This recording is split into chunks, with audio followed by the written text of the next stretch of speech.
The primary purpose of Innovative AAC Solutions, the podcast, is to educate and inform.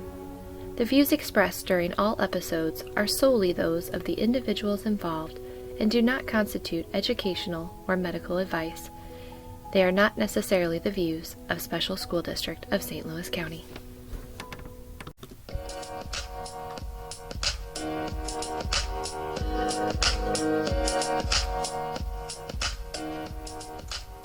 Welcome to another episode of Innovative AAC Solutions. I'm Bridget Sahlberg. I'm Laura Hayes. And we're talking today about GLP and goal writing. And Laura, have you seen SLPs use sentence strips lately? Man, I feel like in general, yes, I think that it's something that we historically use. I haven't seen it like in the last couple days, but I do think that it is something that we still kind of rely on as a what we think is a helpful support and a visual. But Bridget, why don't you jump in? Because I know you've seen it more frequently than I have. And why would that be something we wouldn't want for a Gestalt language processor?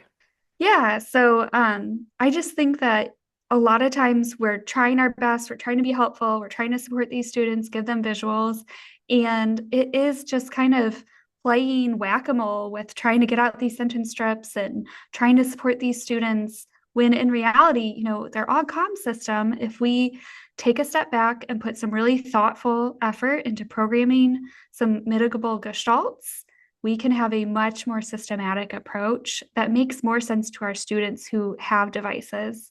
And if they don't have devices, it's definitely, if you're reliant on sentence strips, maybe something to bring up with your AAC facilitator and ask, is this kid able to communicate anything that they want, whenever they want, to anyone they want? And if the answer is no, we might need to explore, diving in deeper and seeing if they need AAC.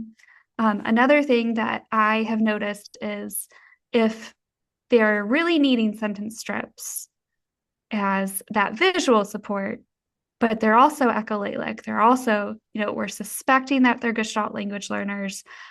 Could we try a different approach of maybe using like a more robust flipbook that Laura, you have created, and it's so much more helpful to, again, have it more systematic, organized by function, a little bit more thought behind how it's mitigable, because at the end of the day, we're just trying to support these students in their language learning, and having, that the individual pieces of those sentence strips flying everywhere in your therapy room or when you're out in the hallway can be really a nightmare when, it's much more generalized in a book or an AAC system. Yeah, I think you hit the nail on the head there. And I think that it also plays into this idea of it looks like it works until it doesn't, because you have these sentence strips, and it's not that someone who is a Gestalt language processor can't learn sentence strips, right? They can. But do we see it generalized? And that's the part that I think that we've been missing for so many of these kids, is that they rotely memorize and learn things in context, and they can't carry them over because true natural language connections are not being made. It is very much a bottom-up approach when we use sentence strips. And if we have a Gestalt language processor who is in early stages, like stage 1, stage 2, where they're thinking from a top-down approach and everything is a unified whole, they're not at a place where they're processing those individual words. So they're not at a place where they can start to recombine them. I always tell people, if we're not processing, we cannot generate. So if you're processing in a different way, we're not meeting you where you're at. Again, someone who's in stage 1 and stage 2, where we're really looking at unified whole scripts that have a lot of meaning and intonation behind them, then likely, even if you have those sentence strips, it's going to be rotely learned. It's not going to generalize. If they do say it and produce it on their own, it's going to be very robotic, and it's going to look like it might be working, but then they're going to get stuck. So We never say never, right? Never say never that you can't use a tool or that it wouldn't support an individual. But in general, all those things you mentioned, modeling a variety of language functions, thinking about multimodal communication is really what we want our goals to be centered around when we're looking at how to support true language understanding and language production. So when we see those goals in the IEP that have a mention of a sentence strip or have those rote phrases like I want, I need, fill in the blank style, it may not serve us long term. I think there's some other things we could do for our goals long term, though, right? And Yeah, and I had the pleasure of talking to Jess, and she's on Instagram at Jess the SLP, and we dive pretty deeply into goals and Gestalt language processing with AAC. So let's jump in.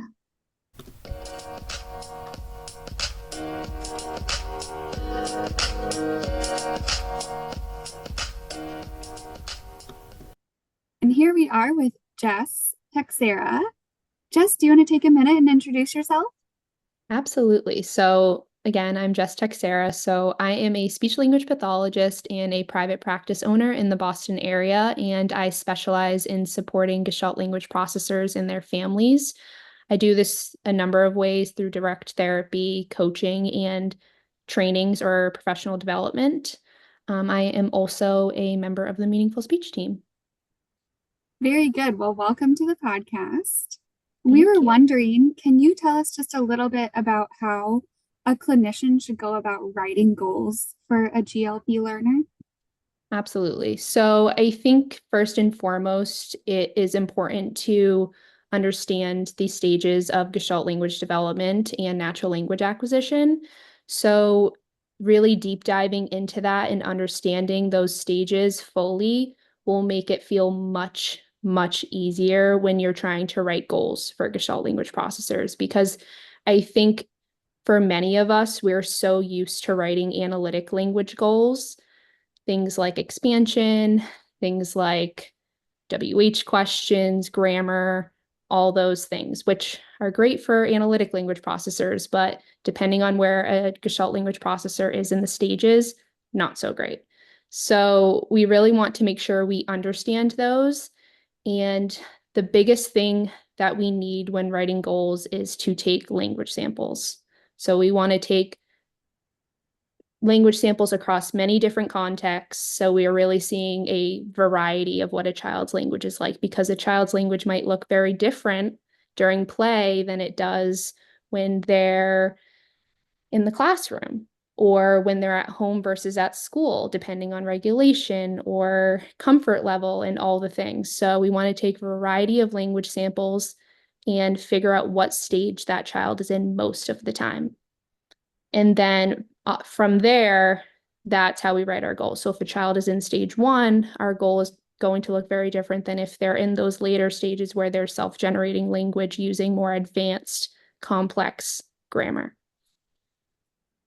And just kind of like a little hack that I would recommend for clinicians who are practicing in the classroom setting is you can utilize your tools as long as you have permissions from families to record students in those other environments. So you can't be in all places at all times, but you can use your SLP iPad to take a language sample during snack time, during recess, during whatever. If you can recruit the help of some paraprofessionals, some educators, hey, can you just film this for me? I need about 15 minutes.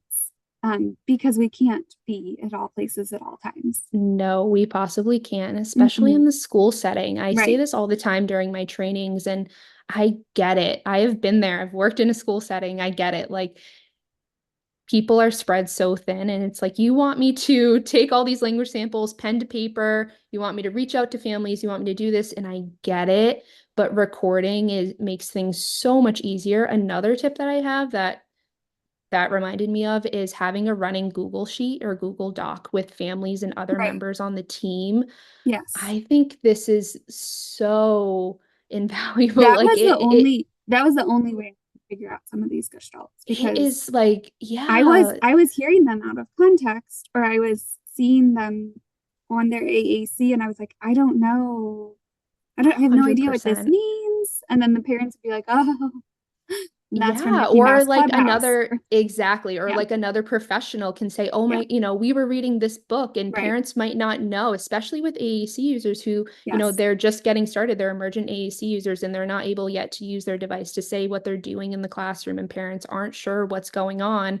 And they're like, maybe they learned that in the classroom, maybe they heard that, or they might think that it's self-generated when it was something that they were doing in the classroom. So when everybody can be all hands on deck and be putting in that context, it's so incredibly helpful. And not only that, I think it really helps to see where language started and where it is, especially for some professionals who might not be totally bought into GLP yet. They can look in and say, oh, wow, this is what language looked like 6 months ago. Look at what they're doing now. So Yeah, what changed between? and something I want to say, just kind of diving deep into that AAC aspect of especially certain programs, I think most programs at this point, you're able to turn on a data collection feature. So like Realize Language is on LAMP and on Touch Chat. Different graphing tools are available, word clouds, where you are live time recording what is being pressed when.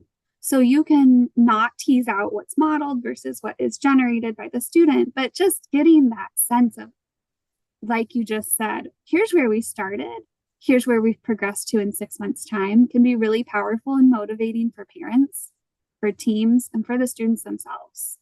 Absolutely. Can you just tell us a quick overview of things that could support clinicians and teachers planning for GLPs and those strategies that they should be incorporating in the classroom? Absolutely. So the biggest thing when I'm talking to school teams is I focus on really limiting the questions, limiting the prompting as much as possible. That's like the biggest thing I always say. If there's one change that you can make, it is that let's reduce or eliminate the questions if possible, which in the classroom I understand can That's be so hard. really, Yeah. really difficult. And I always acknowledge that, but that's why I say limit. It's not always possible to eliminate. It's a huge change from what so many of us are taught. But if we can try and focus on that, it can be incredibly helpful. I encourage teams to record themselves, even teachers, even in the classroom, just themselves. If they don't have permission to record the entire class, that's fine. But me as a clinician, that has been the biggest thing that has made me change in my sessions is recording myself and listening to myself and realizing, wow, I ask a lot of questions that I don't have to ask, or wow, I could have said this way. And it is so helpful Or to for do some of that. our OGCOM students, they needed more wait time. Yes. Yeah. Yes. It's like if we can just give them more time, or even just picking up on some things, if you do have permission to record the student, even just some body language things that you were just so focused on talking or filling the silence. And then all of a sudden you're like, wow, I really missed that opportunity. They missed an opportunity for them to initiate or for them, so many things. It can be so helpful. So that's one thing that I focus on. And just a Um, little hack with that for teams, if you Yep. are struggling, if there isn't another adult in the session, you can take your teacher laptop and turn on a Zoom and record yourself in a Zoom session so that you have that. Again, you have to have parent permission if students are involved. You don't have to have parent permission if it's just you in the video. Absolutely. Absolutely. Another thing I do with teams is I think of just some common phrases that they can model in the classroom, especially for younger grades. So like preschool, kindergarten classes, but really any class if possible. I recommend them hanging up little like either notes or papers around the classroom to just be little reminders of things that they could model instead of single words or instead of prompting or questioning, like it's time to wash our hands or let's go to XYZ, special, or it's time to go, and just like all different kinds of communicative functions too. And yeah, just putting those all around the classroom for the teacher, for the paraprofessionals, for anyone that's in that classroom. I have gotten reports that has been incredibly helpful, because sometimes it's really hard to think in the moment while you're trying to manage a whole classroom of children. How can I model this in a GLP friendly way? No, I love that. I love having visuals, and I love having that common language so that we can all, try to increase that repertoire for our GLPs. Great Absolutely. tips. Absolutely. One more thing I would say, and this is another thing that comes up often with teachers and with SLPs, is things like reading comprehension. So it's a huge thing in classrooms. Like, it's something that, for our earlier stage GLPs, it's not necessarily ideal that we're focusing on that, but it's something that's part of the curriculum and it's hard to get away from. And so I wish I had this best program to say to use, but I don't. It's something that I'm looking further into. But for the time being, I always say, when it comes to reading comp, if there's any way we can assess it or work on it in a way that isn't requiring WH questions or a verbal mouth words response or anything like that, that would be the best way to go about it. Whether it's pictures or pointing or just some other way, or matching phrases. I always give that tip good, as though. well. Yeah. Yeah. Yeah, just to try and reduce those WH questions, meet the kid where they are. Yeah. Mm-hmm. And then what might be some different accommodations for stages as GLPs are moving throughout the stages in the classroom? So I think one would be the giving extra time, giving them time, whether they're like wait time, like you were saying earlier, whether they're an AAC user, whether or not, and reducing questions, using whole phrases in the classroom when you're communicating with that child. Always making sure that their AAC is available and charged, and that they have light tech that's available as well for times when it is so important. So incredibly important. I'm trying to think of some other accommodations off the top of my head. Those are the top ones that come to my mind that I often recommend for IBs. Yeah. Yeah, and I think it goes back to what stage are they in and how can we accommodate the kid in front of us too? Because this needs to grow and evolve over time. So we all know that copying and pasting accommodations isn't helpful to the team who's receiving them too. So, best practices. And regulation as well. That's another one. I'm thinking like that's another one that's huge. So like any type of regulatory accommodations that you can make for this child is going to be so important, because if they're not well regulated, they're not tuning into our language models, our AAC modeling, or anything like that. So whatever you can do to accommodate that child's sensory needs is well, then let's dive into that just a little bit, because I feel like sometimes people feel overwhelmed hearing that, oh, now you want me to teach 22 kids or 12 kids or 8 kids or however many and accommodate sensory needs. I don't know how I'm supposed to do this, but it could be as simple as, I see you're upset right now. Let's take a walk. Or, let's go to the calm down corner and look at some pictures. Something that like that, here's a basket of fidgets. You can choose that. You can choose getting a drink. What we know is a kid is not going to learn if they're not regulated. So we have to address that regulation status first. Absolutely. Yeah. I think a really good tool that I've recommended for school teams as well is the tools from Autism Level Up. They have a lot of great energy level and regulatory tools that are created by neurodivergent adults. And it's something that you can really implement with the whole class, and then kids can learn strategies that work for themselves. And whether it be hung up in that calm down corner or somewhere that they need to go to, really first co-regulate with them for them to learn to regulate and use those strategies.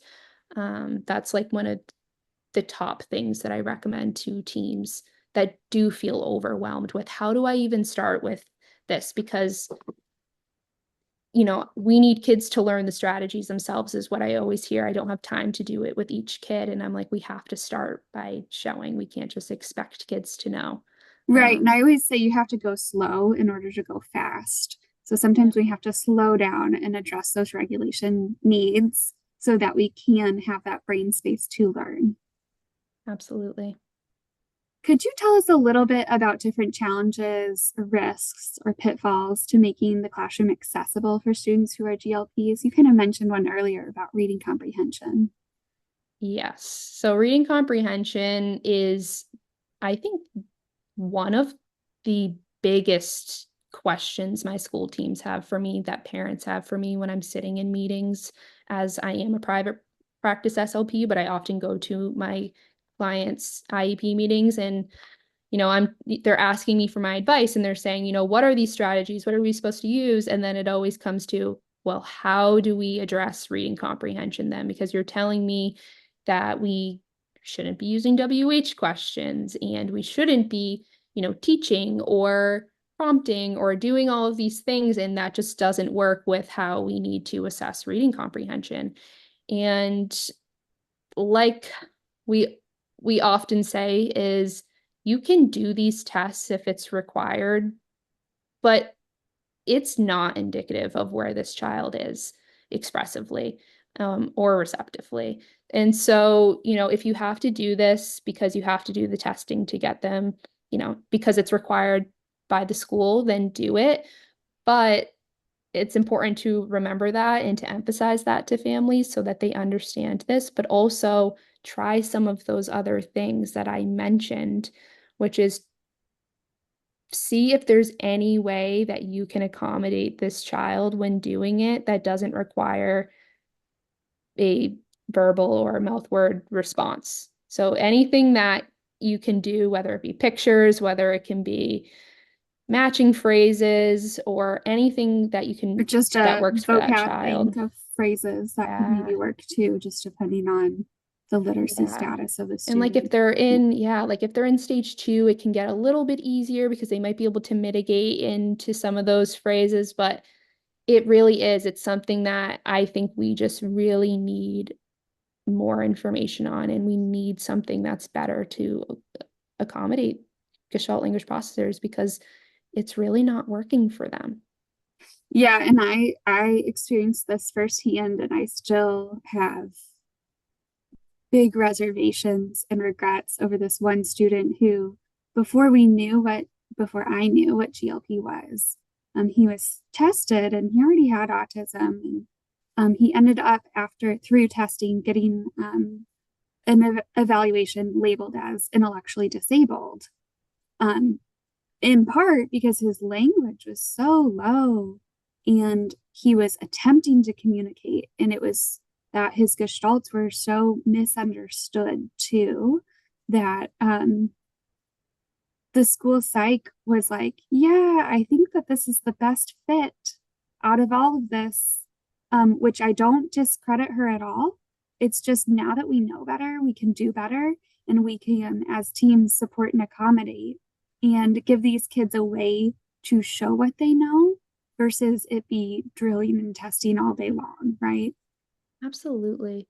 Absolutely. And another thing too, as far as like the challenges for making it accessible, it's something I hear too is, if we change our approach to mainly support GLPs, what about kids that aren't GLPs? And I always say the strategies that we're using with GLPs are supportive of all children. All children are going to benefit from natural language modeling, from whole phrases, and analytic language processors will take what they need. They'll take single words, and Gestalt language processors will get the support that they need rather than keeping them stuck in those early stages if we're mainly using strategies meant for analytic language processors. So there really isn't any pitfalls to doing that, or any risks to changing your approach in the classroom, because it really does work for all children.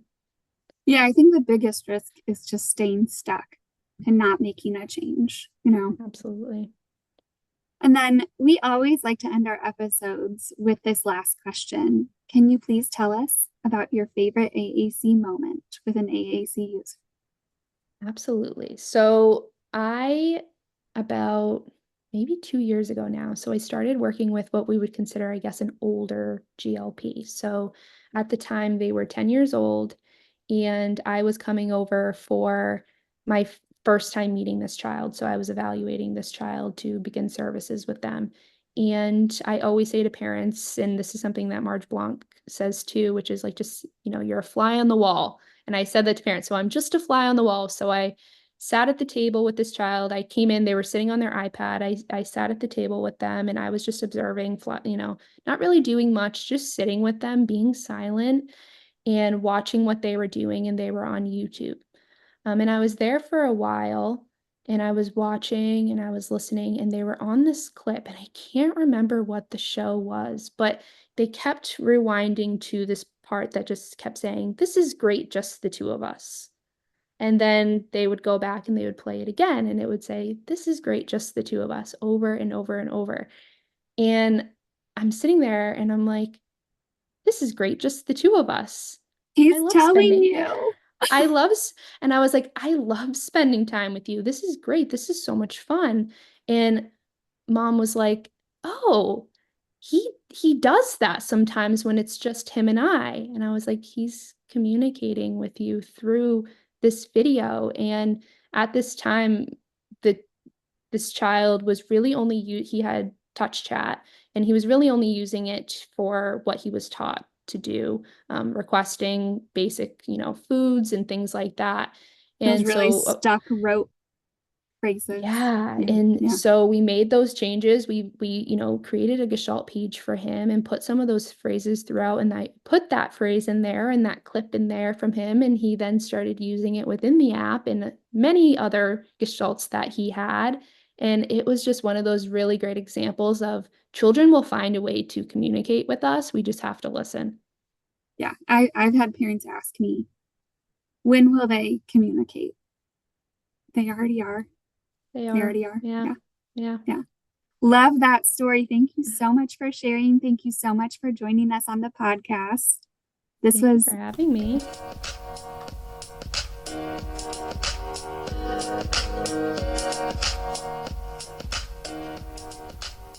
Okay, so for our innovative activity this week, I have a really fun one, and it is, maybe you've seen these in the IRC. These are from Lakeshore, but these are activity kits for ginormous books. And it takes up my whole screen. It's maybe 2 feet by 3 feet. And let me unblur my screen so you can actually see this, because it is ginormous. The cow that went oink. What's cool about these big books, though, and our kits that we have, is the fact that they come with manipulatives like this. So for the cow that went oink, we've got these little creatures. We've got sheep, all the animals, right? Okay, so we've got a big sheep. Look how cute this little horse is. Like, so cute, and they're squishy and easily cleanable. And then they have cards that go with them and an activity kit. Okay, so you can see that the cow that went oink activity kit is here. And it tells you like everything that you have in it as well. So you got your animals, your activity cards, your storage bag, and then it gives you 7 different ideas all around different topics. So you've got literacy, language, science, art, math, active play. So for these activities for a Gestalt language processor, we can shape it to be supportive of different levels of their language development. So if they are in stage 1, we might model some potential gestalts around these fun animals, right? So let's get it, or it says moo. It says, is this a pig? No. I'm not sure which, is this a cow? If this is a cow, is this a cow? I might model, what is it? And so we just might model some potential gestalts. If we're mixing and matching and we're in stage 2, we might say, let's get it. Let's get the pig, or it's the pig. let's make some sounds. And we were going to mix and match those gestalts that we hear them using and even shortening some. So if our initial gestalt was, let's make some sounds, maybe it's make a sound. And then if we're in stage 3, we might just do some simple like pointing out and labeling of the book itself or the animals itself, right? Just a horse. And then as we move forward, horse brown, leg horse, horse eye, things like that. Oink, oink, pig, right? Oh, I haven't shown you the rooster yet. Rooster feet, feet yellow. These are so cute. And obviously you would move through grammar as you continue to move through the stages. But those are just some ideas of how we might use these. They have these activity kits, these big books for all different fun ones. If you give the mouse a cookie, some of your caterpillar. So definitely check them out in the IRC. They're from Lakeshore, and we're still going to do child-led, but I know that this is a great activity for not just literacy, but how we're doing activity kits and kind of incorporating them in the classroom curriculum. So check it out.